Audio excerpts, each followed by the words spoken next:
अक्षय तृतीया एक ऐसा दिन है, मैंने कुछ बातें अक्षय तृतीया के विषय में लिखी हैं। जो कभी क्षय ना हो उसे कहते हैं अक्षय। और माने जिस स्थिति में हम अक्षय तृतीया को होते हैं, लगभग कहते हैं वो हमारे जीवन में कभी क्षय होने वाला क्षण नहीं है। इसलिए अक्षय तृतीया को किया गया भगवदीय दर्शन, अक्षय तृतीया को किया गया भजन, अक्षय तृतीया को किया गया ध्यान साधना का क्रम, अक्षय तृतीया को किया गया दान पुण्य। ये सब अक्षय होता है। यहाँ हमारे वृंदावन में तो विशेष रूप से अक्षय तृतीया का महत्व है, क्योंकि बांके बिहारी जी का विशेष दर्शन साल में केवल एक बार अक्षय तृतीया के ही दिन किया जाता है। सतयुग का प्रारंभ ब्रह्मा जी ने अक्षय तृतीया के वैशाख शुक्ल पक्ष की तृतीया के दिन किया था। फिर जब दोबारा सत्र आया और त्रेता युग का आरंभ हो रहा था, तो उस समय भी ब्रह्मा जी ने यही वैशाख शुक्ल पक्ष की तृतीया का दिन ही चुना था। इसलिए इसे बहुत महत्वपूर्ण माना जाता है। भगवान विष्णु का, भगवान नारायण का जो छठवां अवतार है भगवान परशुराम, ये भगवान परशुराम के प्राकट्य का दिन है, इसलिए भी ये महत्वपूर्ण है। माँ गंगा के अवतरण का दिन है। भागीरथ को पहली बार धरती पर गंगा मैया को लाने की अनुमति मिली, और गंगा मैया जब स्वलोक से चली ब्रह्मा जी के कमंडलू में, नारायण भगवान के चरणों से ब्रह्मा जी के कमंडलू में, ब्रह्मा जी के कमंडलू से महादेव की जटाओं में, और जब महादेव ने गंगा मैया को पहली बार धरती माता को अपनी जटाओं में से इतने वेग से दिया जितना धरती मैया सह सकें, क्योंकि गंगा मैया अपने संपूर्ण 100 योजन के वेग से आती तो धरती सह ही नहीं पाती। तो महादेव की जटाओं में समाकर गंगा मैया धरती पर एक सामान्य वेग के साथ आई। तो गंगा मैया जब सामान्य वेग के साथ पहली बार धरती पर अपनी पवित्रता को, अपने अपने पग को धरी हैं, जब गंगा मैया की पहली बूंद धरती को छुई है, वो दिन भी वैशाख शुक्ल पक्ष की तृतीया अर्थात अक्षय तृतीया का दिन है। ये गंगा मैया के अवतरण का दिवस है पृथ्वी पर। महाभारत का आरंभ ऐसा माना जाता है कि वेद व्यास जी ने इसी दिन महाभारत को लिखना शुरू किया था, जिसमें भगवान गणेश जी ने उनका साथ दिया था। भगवान कृष्ण और सुदामा की जो भेंट है, जिसमें भगवान कृष्ण ने सुदामा जी के थोड़े से चिड़वा के बल पर संपूर्ण पृथ्वी और स्वर्ग का वैभव दे डाला था, वो अक्षय तृतीया का दिन है। अक्षय तृतीया के दिन भगवान कृष्ण की द्वारिका में सुदामा जी गए और एक थोड़े से तंदुल के भोग से भगवान को प्रसन्न किया। तो सुदामा और कृष्ण जी की भेंट का ये दिन है।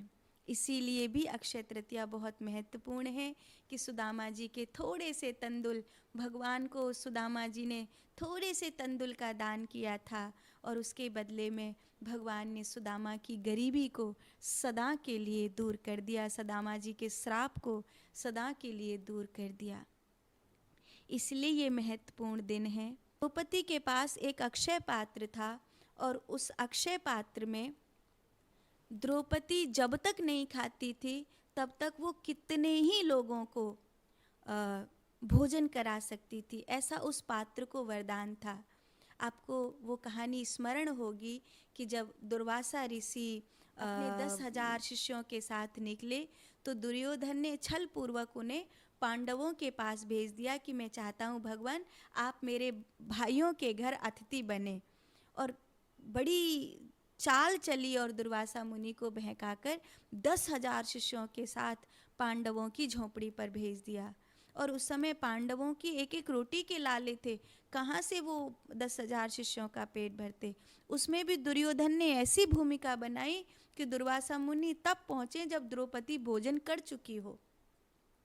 तो अब अक्षय पात्र से भी कुछ नहीं मिलेगा, 10,000 शिष्यों को भोजन कराएंगे कहाँ से?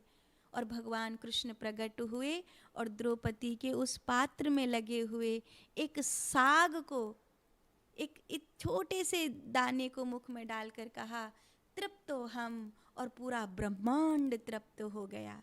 तो वो जो अक्षय पात्र है वो वैशाख शुक्ल पक्ष की तृतीया, अक्षय तृतीया के दिन उन्हें प्राप्त हुआ। तो इसीलिए भी यह समय बहुत महत्वपूर्ण है। द्रौपदी को सूर्य देव ने ये अक्षय पात्र दिया था। भगवान सूर्य की कृपा से द्रौपदी को ये पात्र मिला था जिसमें भोजन कभी समाप्त नहीं होता था। बद्रीनाथ जी के कपाट खुलने का भी यही दिन होता है। अक्षय तृतीया के दिन का परसों बद्रीनाथ जी के कपाट भी खोले जाएंगे। वृंदावन में, हमारे वृंदावन में श्री बांके बिहारी जी के चरणों का दर्शन अक्षय तृतीया के दिन होता है, जो एक विशेष दर्शन है। बांके बिहारी जी के चरणों का दर्शन पूरी साल में केवल एक दिन होता है। आपने देखा होगा बिहारी जी के चरणों में बड़ी सुंदर सुंदर चांदी की बड़ी बड़ी पायल पड़ी होती हैं, और दोनों चरणों के टेढ़े पाँव करके खड़े हैं हमारे मुरली मनोहर बांके बिहारी जी, और दोनों चरणों के बीच में एक पीला सा लड्डू रखा रहता है। वस्तुतः वो खाने वाला लड्डू नहीं होता, वो चंदन का लड्डू होता है। ठाकुर जी के चरण, श्री चरणों को शीत मिले इसीलिए भी वो रखा जाता है, और श्री ठाकुर जी के चरणों को नज़र न लगे इसलिए भी वो रखा जाता है। अक्षय तृतीया के दिन शुभ कार्यों का बहुत महत्व होता है। अक्षय तृतीया का दिन अपने आप में एक शुभ मुहूर्त माना जाता है, अपने आप में अत्यंत शुभ दिन माना जाता है। इसलिए गृह प्रवेश, नया व्यापार, सोना खरीदना, या कोई नया उद्यम करना, या कोई नई विद्या का आरंभ करना, कोई नई कला का आरंभ करना, स्थान परिवर्तन करना, ये सब अक्षय तृतीया के दिन लोग करते हैं। अक्षय तृतीया के दिन दान करने का बहुत बड़ा महत्व है। ऐसा माना जाता है कि इस दिन अगर आप दान करते हैं तो वो अक्षय पुण्य देने वाला होता है। इसीलिए गरीबों को, ज़रूरतमंदों को भोजन का, विशेष रूप से वस्त्र का, जल का और अन्य आवश्यक वस्तुएं जो होती हैं उसका दान करना चाहिए। ये बहुत महत्वपूर्ण हिंदू त्यौहार है और सनातन धर्मियों को इस त्यौहार का महत्व पता होना चाहिए। हम लोग तो बचपन से देखते चले आ रहे हैं, सब एक दूसरे को सुबह सुबह ही अच्छे अच्छे वस्त्र पहन करके प्रणाम करेंगे और बड़ों का आशीर्वाद लेंगे ताकि ये आशीर्वाद हमारे जीवन में अक्षय हो जाए।